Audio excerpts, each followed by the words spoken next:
বর্তমানে বাংলাদেশ ক্রিকেট পাড়ায় গুঞ্জন রয়েছে।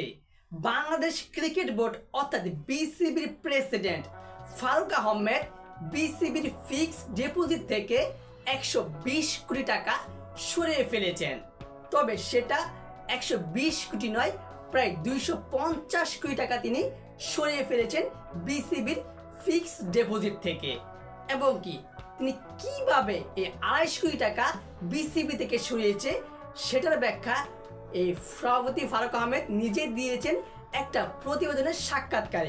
সেই প্রতিবেদনের সাক্ষাৎকারে ফারুক আহমেদ বলেছেন যে আমি 120 কোটি নয়, প্রায় 250 কোটি টাকা বিসিবির ফিক্সড ডিপোজিট থেকে সরিয়ে ফেলেছি এবং সেই 250 কোটি টাকা তিনি 14টি ব্যাংকে সরিয়ে রেখেছেন। তার কারণটা হচ্ছে তিনি সেই 14টি ব্যাংক থেকে প্রায় অনেকটা ইন্টারেস্ট হার বেশি পাবে।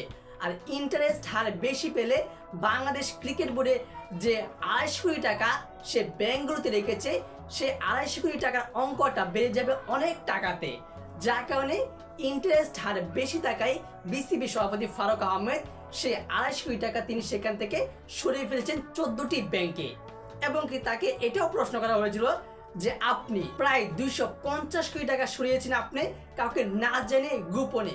তিনি সরাসরি না করে দিয়েছেন যে এটাতে শুধু আমি একা নয়, বোর্ডের প্রায় 3-4 জন প্রভাবশালী কর্মকর্তারা একত্রিত হয়ে সকলে সেই 250 কোটি টাকা তিনি 14টি ব্যাংকে সরিয়ে রেখেছেন এই বাংলাদেশের ক্রিকেট বোর্ডের জন্য সে টাকার ইন্টারেস্ট হার বেশি হওয়ার জন্য। কিন্তু আমরা সকলে বলে যাচ্ছি যে তিনি সেই টাকাটা তার নিজের অ্যাকাউন্টে ঢুকিয়ে ফেলেছে। আসলে কি সেটা তিনি ঢুকিয়ে ফেলেছেন নাকি সেই প্রতিবেদন দেওয়া সাক্ষাৎকারে সেটাই সত্য?